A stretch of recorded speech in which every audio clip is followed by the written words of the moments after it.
Assalamualaikum warahmatullahi wabarakatuh. Perkenalkan, nama saya WH Hanata Hiraah, stambuk A1J119030 dari jurusan Pendidikan Biologi, Fakultas Keguruan dan Ilmu Pendidikan Universitas Halu Oleo.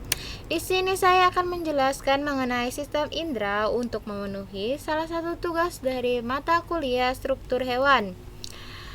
Lanjut, sebelum saya menjelaskan mengenai definisi sistem indera, saya akan memberi pemberitahuan sedikit tentang makhluk hidup berinteraksi atau membutuhkan informasi berupa rangsangan dari lingkungan luar untuk bertahan hidup. Nah, alat indera inilah yang dibutuhkan untuk sebagai reseptor untuk menerima rangsangan. Lanjut mengenai sistem indera. Sistem indera merupakan sistem organ yang memiliki reseptor khusus untuk menerima rangsangan seperti aroma, rasa, penglihatan, pendengaran, dan menjaga keseimbangan tubuh. Reseptor tersebut memiliki bentuk dan fungsi tersendiri yang terletak pada beberapa lokasi di dalam tubuh. Informasi yang diterima dari reseptor akan diteruskan ke sistem saraf pusat untuk membantu dan menjaga homeostasis. Homeostasis adalah proses dan mekanisme otomatis yang dilakukan makhluk hidup untuk mempertahankan kondisinya tetap normal walaupun terjadi perubahan di lingkungan luar tubuh atau dalam tubuhnya. Lanjut mengenai jenis reseptor. Jenis reseptor berdasarkan tipe stimulus. Yang pertama ada termoreseptor. Nah, termoreseptor ini merupakan reseptor suhu, di mana ia merasa atau dia menanggapi suhu yang ada seperti panas, dingin, dan lain sebagainya. Yang kedua yaitu nosiseptor. Nosiseptor ini ada reseptornya nih, di mana reseptor ini apabila kita luka, tergores atau terluka, kita akan merasakan nyeri karena ada reseptor ini. Oke, lanjut mengenai komoreseptor. Komoreseptor merupakan reseptor perubahan kimiawi. Ini reseptor bisa seperti merasakan bau, sentuhan, dan lain sebagainya. Nah, yang terakhir yaitu mekanoreseptor. Mekanoreseptor merupakan reseptor perubahan bentuk fisik, misalnya seperti pendengaran, seperti getaran yang masuk di telinga kita. Oke, lanjut mengenai jenis reseptor berdasarkan asal stimulus. Berdasarkan asal stimulusnya yaitu ada proprioseptor. Proprioseptor ini dapat merasakan posisi dan pergerakan tubuh atau bagiannya. Selanjutnya intereseptor. Intereseptor ini mendeteksi stimulus yang berasal dari organ internal. Dan yang selanjutnya yaitu X-T-reseptor. X-T-reseptor merupakan reseptor yang dapat merasakan stimulus dari luar tubuh. Lanjut mengenai sistem indera pada manusia. Sebelum saya menjelaskan mengenai sistem indera pada hewan, saya akan menjelaskan terlebih dahulu sistem indera pada manusia. Nah, indera pertama yaitu indera penglihat, yaitu alat inderanya mata. Mata terdiri dari otot mata, bola mata, dan saraf mata, serta tambahan mata yaitu alis, kelopak mata, dan bulu mata.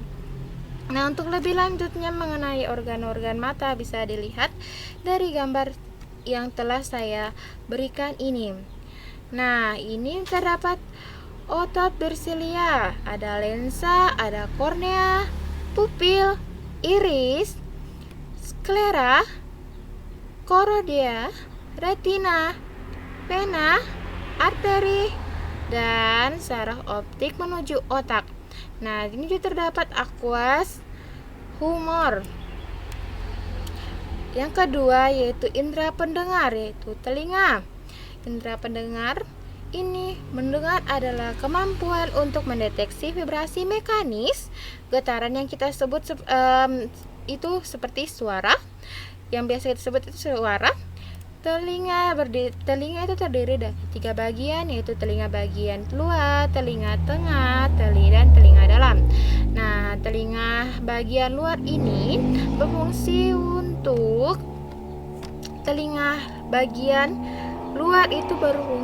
untuk menangkap rangsangan getaran suara atau bunyi yang masuk ke telinga dan kemudian telinga ini yaitu seperti daun telinga, lubang telinga, dan ada liang pendengaran, gendang telinga. Oke, lanjut mengenai telinga bagian tengah. Telinga bagian tengah ini merupakan berfungsi untuk menghantarkan getaran atau suara menuju ke telinga bagian dalam. Contohnya seperti pada tulang pendengaran. Lanjut mengenai telinga bagian dalam merupakan telinga yang menerima suara atau getaran dari tulang bagian tengah, seperti pada ini tiongkok, tingkap jorong, tingkap bundar, saluran setengah lingkaran, saraf, dan isinya ada koklea dan saluran eustasus. Lanjut mengenai yang ketiga yaitu indera peraba dan perasa, yaitu kulit. Dengan kulit kita dapat merasakan sentuhan. Bagian indera peraba yang paling peka adalah ujung jari, telapak tangan, telapak kaki, bibir, dan alat kemaluan. Seperti yang terlihat, informasi sentuhan memainkan peran penting dalam memahami dunia. Menurut Malnar dan Hotparka, sistem sentuhan mencangkup 3 cabang: sentuhan, suhu kelembapan, dan kinestesia. Nah, ini saya setelah menyediakan gambar kulit, ini ada pori-pori, ada rambut, ada saraf peraba, ada kelenjar minyak, ada kelenjar keringat, ada saraf penerima tekanan, ada akar rambut, ada saraf penerima rasa, ada otot rambut. Selanjutnya yaitu mengenai indera pembau pada hidung. Manusia mendeteksi bau dengan menggunakan reseptor yang terletak pada kedua epitel olfaktori. Nah, ini adalah sel saraf pembau atau olfaktori. Nah, sel saraf pencernaan memiliki ujung berupa rambut-rambut halus. Rambut-rambut halus ini adalah silia saraf pembau. Nah, rambut-rambut itu dihubungkan oleh urat saraf melalui tulang saringan bersatu menjadi urat saraf olfaktori menuju ke pusat penciuman bau bau di otak. Oke, ini seperti gambar yang saya sediakan. Ini adalah rongga hidung, Ini terdapat tulang hidung, serabut saraf otak, serabut saraf pembau atau olfaktori. Dan di sini ada lendir. Lendir ini adalah penghalang. Dia apabila kotoran masuk, ini menjadi penghalangnya. Dan silia saraf pembau juga ini bisa menjadi penghalang kotoran masuk. Oke, lanjut mengenai indera pengecap yaitu lidah. Kuncup rasa kebanyakan terdapat pada permukaan lidah. Daerah sensasi seperti yang saya munculkan di sini gambar, yaitu pertama ada rasa manis yaitu pada ujung depan lidah. Rasa asin yaitu pada kedua tepi bagian depan. Dan yang rasa asam dia terdapat pada kedua tepi bagian belakang. Dan rasa pahit itu berada di bagian tengah belakang lidah. Lanjut, sistem indera pada hewan. Sistem indera pada hewan. Hewan terbagi menjadi hewan invertebrata, yaitu hewan yang tidak memiliki tulang belakang, dan hewan vertebrata, yaitu hewan yang memiliki tulang belakang. Selanjutnya di sini yang pertama yang saya bahas yaitu film protozoa. Contohnya terdapat pada kelas Flagellata atau Mastigophora. Nah, contohnya itu pada Euglena. Nah, pada bagian depan terdapat bintik mata atau stigma yang bisa dikatakan stigma yang berwarna merah serta rangga berdenyut. Bintik mata berfungsi untuk mengarahkan organisme ke arah cahaya yang intensitasnya itu sedang. Nah, menurut beberapa artikel yang saya baca bahwa film protozoa ini tidak memiliki sistem indera, tetapi ia terpeka terhadap cahaya. Lanjut mengenai film porifera, contohnya pada Leucoselenia sp. Tersusun atas sel-sel yang bekerja secara mandiri dan belum koordinasi antar sel yang satu dengan sel lainnya, sehingga film ini tidak memiliki sistem indera karena masih bersifat primitif karena koordinasi tadi yang belum ada antar sel yang satu dengan yang lainnya. Oke, lanjut. Ini adalah gambar dari film protozoa yaitu Euglena. Yang lanjut ini adalah salah satu contoh dari film porifera. Lanjut mengenai film Coelenterata. Film Coelenterata contohnya pada Aurela aureta. Alat indera atasnya itu adalah tentaculokis. Nah, tentaculokis atau ropalia berfungsi untuk indera keseimbangan dan mengontrol ritme gerak dan mengembangkempiskannya badan payung pada saat Aurela ini berenang. Nah, ocelli ini berfungsi untuk membedakan gelap dan terang saja. Jadi dia tidak bisa membedakan warna, tetapi dia hanya bisa melihat gelap dan terang. Yang ketiga yaitu celah olfaktorius. Celah olfaktorius ini berfungsi sebagai alat pembau untuk menyeleksi bahan-bahan makanan. Selanjutnya film Platyhelminthes, contohnya pada Planaria sp. Planaria sp itu alat inderanya itu berupa bintik mata dan indera aurikel yang keduanya terletak di bagian kepala. Bintik mata tersebut sekedar dapat membedakan gelap dan terang saja, sama seperti pada film Coelenterata. Aurikel merupakan indera perasa, bau, dan sentuhan. Jika aurikel tidak berfungsi, maka hewan tersebut tidak dapat mengetahui jenis makanan kesukaannya. Nah, inilah dibutuhkan aurikel itu untuk mengetahui jenis makanannya, kesukaannya, dan seperti perasa, bau, dan sentuhan tadi. Oke, ini adalah gambar dari contoh film Coelenterata yaitu Aurelia aureta. Nah, selanjutnya ini adalah film Platyhelminthes. Contoh dari film Platyhelminthes yaitu Planaria sp. Lanjut mengenai film Pneumatelminthes. Contohnya pada Ascaris lumbricoides.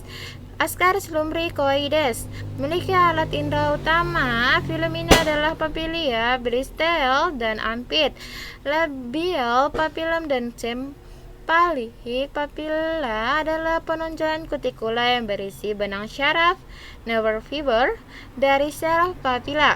Sensory bristle biasanya terdapat di mana-mana pada permukaan tubuh. Amit adalah invagasi dari kutikula yang buntu. Diduga fungsi ampit semoreseptor sebagai semoreseptor. Selanjutnya, beberapa jenis mempunyai mata yang terletak pada sisi pharynx, termasuk bentuk pigmen cup dan lensa berasal dari kutikula. Nah, ini adalah merupakan Ascaris lumbricoides. Lanjut mengenai film Annelida. Film Annelida contohnya pada Lumbricoides terrestris. Indera penerima rangsang cahaya yang terdapat di lapisan kulit bagian dorsal dan banyak terkumpul di daerah ujung tubuh, terutama di ujung anterior, dan banyak terkumpul di daerah ujung tubuh. Ia banyak terkumpul seperti yang saya katakan tadi, bahwa dia juga berfungsi untuk membedakan gelap dan terang. Tidak dapat membedakan warna, sama seperti film sebelumnya. Sel-sel sensori yang peka terhadap rangsangan sentuhan yaitu reseptor epidermal. Lanjut mengenai film moluska, contohnya pada Loliga peali.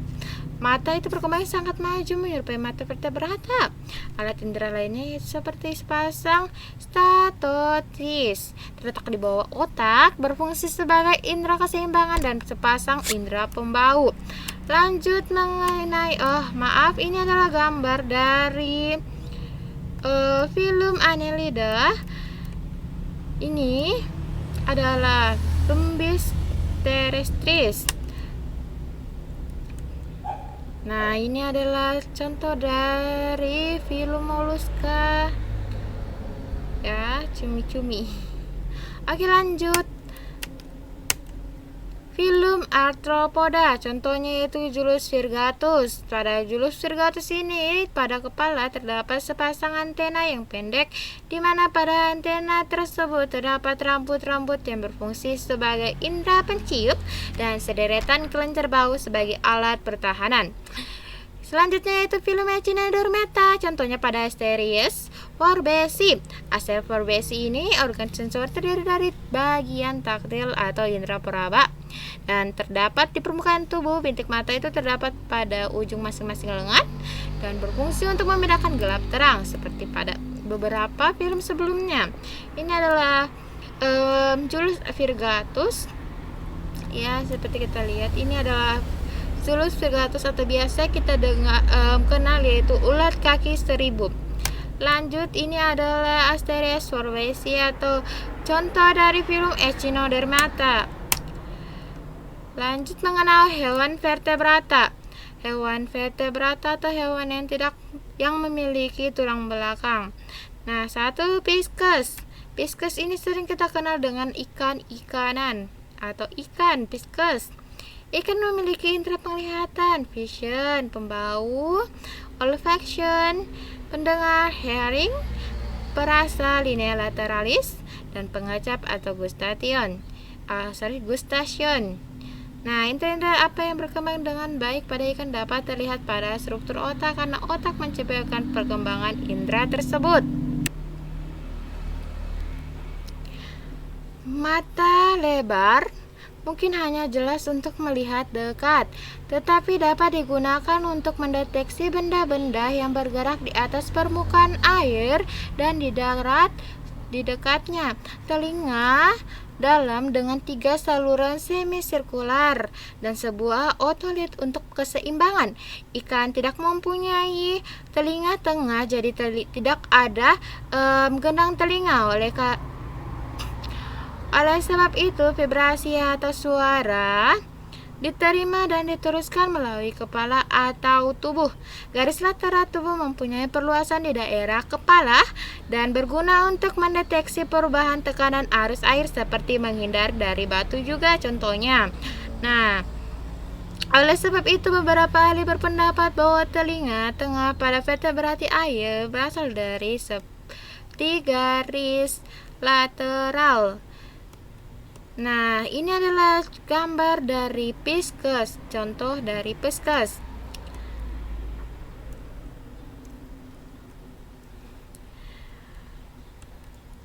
Selanjutnya, apes.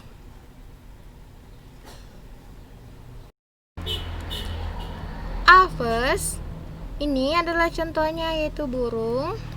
Apes ini biasa kita kenal sebagai hewan-hewan yang memiliki seperti unggas ya, seperti itik, ayam dan lain sebagainya. Nah, apes memiliki telinga yang terbagi menjadi telinga luar, telinga dalam, dan telinga tengah. Hidung sebagai organ pembau, mata besar dengan pektan, penglihatan terhadap warna sangat tajam dan cepat berakomodasi pada berbagai jarak. Lebih jelasnya bahwa lubang telinga nampak telinga dari luar dengan meatus auditoris eksternal terus ke membran timpani genang telinga. Telinga tengah dengan saluran-saluran semisirkular terus ke koklea. Burung memiliki pendengaran yang sangat baik. Dari telinga tengah ada saluran eustachius menuju ke faring dan bermuara pada langit-langit bagian belakang. Hidung sebagai organ pembau dimulai dengan dua lubang hidung yang berupa celah pada dorsal paru hingga pencium pada burung kurang baik. Mata besar dengan pekten yaitu sebuah membran bervakulasi dan berpikiran yang melekat pada mangkuk optik dan melanjutkan keadaan ke dalam humor vitreous. Syaraf optik memasuki sklera mata di tempat yang disebut bingkai skleral. Nah, mata dengan kelenjar air mata penglihatan terhadap warna sangat tajam dan cepat berkomunikasi pada berbagai jarak.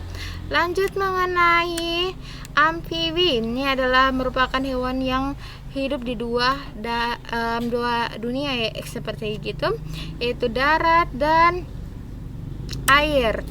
Nah, pada amfibi ini memiliki mata dengan kelopak mata atas dan kelopak mata bawah. Dan ada lagi kelopak mata yang ketiga yang transparan atau membranik titans. Mata digerakkan oleh 6 otot, yaitu otot-otot superior, inferior, rectus internal, rectus external, obliquus interior, dan obliquus superior. Telinga dengan organ pendengar dan keseimbangan yang berupa 3 sulcus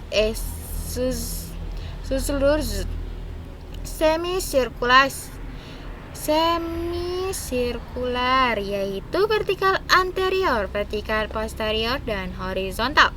Nah, membran timpani dalam telinga tengah, tetapi tidak ada telinga luar ya. Nah, membawa impuls-impuls ke kolumella, tulang tipis dalam telinga tengah yang memancarkan impuls-impuls melalui stapes koklea, itu adalah merupakan kolumella. Lanjut mengenai reptil. Ini contohnya pada ular atau hewan-hewan melata lainnya seperti kadal, biawak, dan sebagainya. Nah, pada lidah terdapat kuncup-kuncup perasa dan terdapat organ pembau pada rongga hidung. Mata dengan kelenjar air mata, telinganya seperti telinga vertebrata rendah. Saluran auditoria eksternal tertutup kulit dengan membran timpani. Telinga dalam dengan 3 saluran semisirkular untuk mendengar. Dari ruang timpani ada saluran eutasius dan bermuara dalam faring di belakang hidung. Lanjut yaitu hewan kelima, mamalia. Nah, di sini saya menampilkan kelinci. Hewan mamalia itu merupakan hewan yang memiliki yang beranak dan menyusui. Kita juga merupakan salah satu mamalia. Lanjut, mamalia. Mamalia mempunyai telinga luar. Gelombang suara disalurkan melalui meatus auditorik eksternal ke membran timpani. Telinga tengah mengandung 3 buah osikel auditori. Koklea agak bengkok. Mata tidak mengandung pekten seperti yang terdapat pada burung. Dibandingkan dengan vertebrata yang lebih rendah, maka pada kelinci membran olfaktori lebih luas, organ pembau lebih efektif karena membran olfaktori itu lebih luas. Hal itu disebabkan karena papan-papan tulang dalam rongga hidung bergulung-gulung membentuk kurva. Baik, sekian dulu dari saya. Terima kasih atas perhatiannya. Thank you very much. Nah, wassalamualaikum warahmatullahi wabarakatuh. Bye bye.